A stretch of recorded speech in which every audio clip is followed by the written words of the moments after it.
Hello and welcome to another Every Tuesday tutorial. In this week's tutorial, we're going to be talking about type anatomy. And since my brand new class on brush lettering with watercolor just launched last week, I wanted to have a little more fun with this subject by painting everything in watercolor as we talk about it. And it might just help you remember everything long term with the colors that were used or how they were blending as we created all the different parts of type anatomy. Type anatomy is really important if you're a designer and if you're a letterer, because it's important to be able to reference the certain parts of the letters, to go back and be able to draw letters and pay close attention to maybe changing your crossbar, or maybe the bowl of your letter needs to be wider.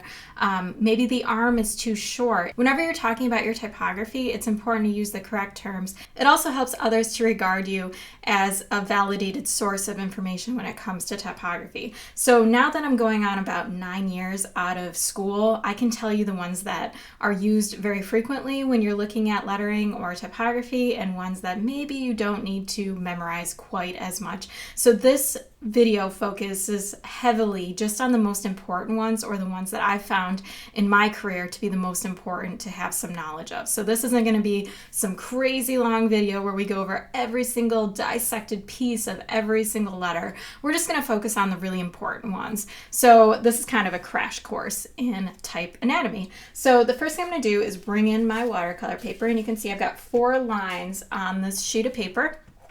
And that is very intentional. So the first line that you definitely always want to remember is your baseline. And that's this guy right here. I'm just going to mark him with a B. So your baseline is the general line where all of your letters sit. The next line above it is called the X height. And the X height references the height of a lowercase x. So that one's pretty easy.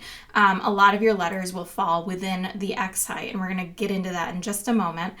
This is your ascender line, or it could also be your cap height. Ascender lines and cap heights are generally in a very similar location, so we're just going to stick with ascender line for now. And this bottom one right here is called your descender line. And I'm just going to hop right into showing you what each of these look like so you can reference them properly. So I've got my water brush right here. I could also be using a paintbrush for this, but it'll be a little clearer if I use a water brush since my strokes are a bit thinner. So the X height is the height of a lowercase x. So you can see right here, that's where my X would fit. If I'm talking about an ascender, this could be like a lowercase d. So you can see the D takes up a part of the X right here, and then it extends to your ascender line right up here. So this part to this part is your ascender. In the same way, your descender are letters that tuck right below the baseline. So if I had a G and came around, you can see this portion right here is my descender because it falls below the baseline. Anything that falls above the X height is an ascender. Anything that falls below the baseline is a descender. And our X height, once again, is the height of a lowercase x. And you can see where the portions of the D and the G fall with respect to their ascender or descenders within that little X height from the baseline to the X height. Okay, so the next thing I want to talk about is crossbars and cap heights. So I'm going to grab a little bit of green right here, and this uppercase A, you can see it's going up to the cap height right here. So these are called your stems. So your stem is a main or heavy stroke of a character. So right here you can see this is the main stem of my A, this would be the stem of my D, this would be the stem of my G. So it's the main or heavy stroke of your character. So this is my A, and actually this part where the two meet right here is called your apex. And then you can add in, this is called a bar, the part that goes right between them. And if I draw another capital A right here, and I have a bar that goes all the way through both of my stems, that's called a crossbar. So that's the difference between a bar and a crossbar. In the same way, right here, these are found on capital letters. Like we could also draw an H, and we could add in either a bar, or if we extended it all the way, this could be our crossbar. And when you're looking at lowercase letters, like a letter T that has something very similar, This is called a cross stroke because it's on a lowercase letter. In the same way, if we had a lowercase f and we took our little line across, this is also called a cross stroke because it's on a lowercase letter. Okay, so outside of that, let's talk about arms. Arms are horizontal or upward strokes that do not connect to the stem at one or both ends. That sounds like a lot of information, so I'm going to draw it out so you can see it. So if we have a capital E right here, this guy would be our arm, because actually all of these would be our arms, because they don't connect to the stem at one right here or both ends. So in the case of if I drew an uppercase T, you can see this bar up here can be called an arm because it doesn't connect to the stem at one or both ends. So that's what makes it an arm. So in the same way, you can also look at a V. So our V right here, this does not connect at one or both ends to the main stem. So those are examples of arms. When you come to another portion of a letter, the letter S, let's draw an S out. This is the only place that a spine is talked about. It's the only place a spine exists, but your spine is this part right here that connects to these two curved areas. And your spine takes on a lot of the characteristics that your font has or your lettering has as a whole, depending on how it's drawn. I mean, you could have an S that looks like this, where it's very vertical. You could have an S that's very wide, and it's your spine that is determining the character that your S has and the general personality that the rest of your lettering or your font has. Okay, so that is your spine, and it only exists on an S, but it's still talked about quite frequently, so that is one that I would keep in mind for sure. Okay, so we're going to talk about bowls, counters, and apertures now. These ones happen very, very often in typography. If you've ever seen, like, if we look at an O, we're going to look at a C, and we're also going to look at let's look at a B, lowercase b.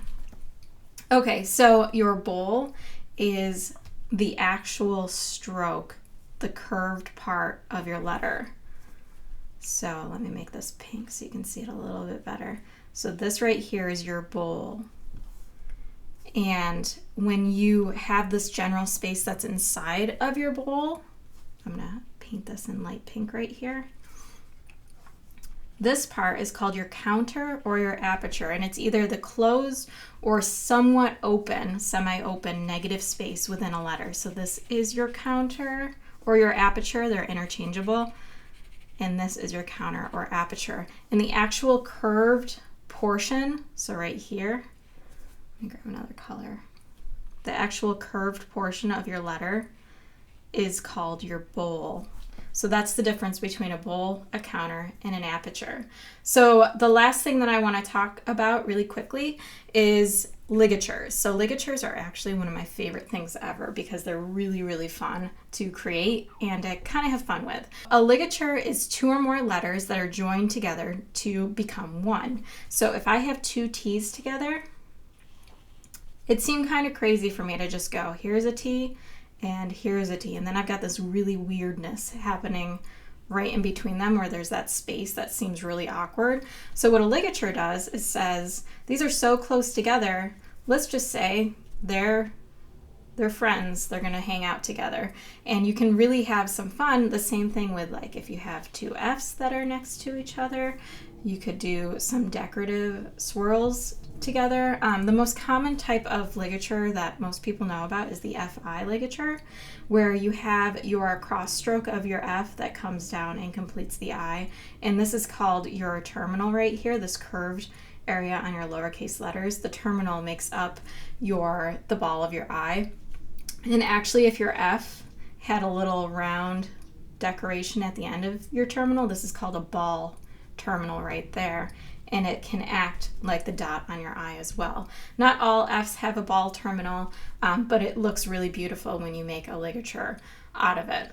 So those are terminals, ligatures, bowls, apertures, counters, crossbars, bars, cross strokes, arms, spines, your descender, baseline, X height, and ascender height. It may seem very overwhelming for you right now if you've never really looked at dissecting typography before down to its anatomy. If you decide to focus on typography in the future, these are all really, really important terms to keep in mind. These are just the basics. So if you're going to start anywhere, start with these terms first and then start adding on new ones if you get really into it or very interested on how certain letters are formed and the characteristics that they entail. So thanks so much for watching. If you enjoyed this tutorial, please subscribe. I release a new design tutorial every single Tuesday. And don't forget to head on over to my blog, every-tuesday.com, for even more design tutorials and a bunch of design freebies. And this week, I am giving a cheat sheet with all the terms that we just talked about for free. So you can download, you can print it off. It's got descriptions of every single thing we talked about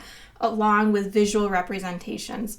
So you'll have everything you need in a nice little cheat sheet. You can print it off, you can hold on to it. It'll be nice to reference later if you ever need to study for a test or if you're not quite sure what part is what when you're referencing your typography or your lettering. So thanks again for watching, and for more on lettering with watercolor, check out my new course, Brush Lettering with Watercolor. Thanks again for watching, and I will see you next week.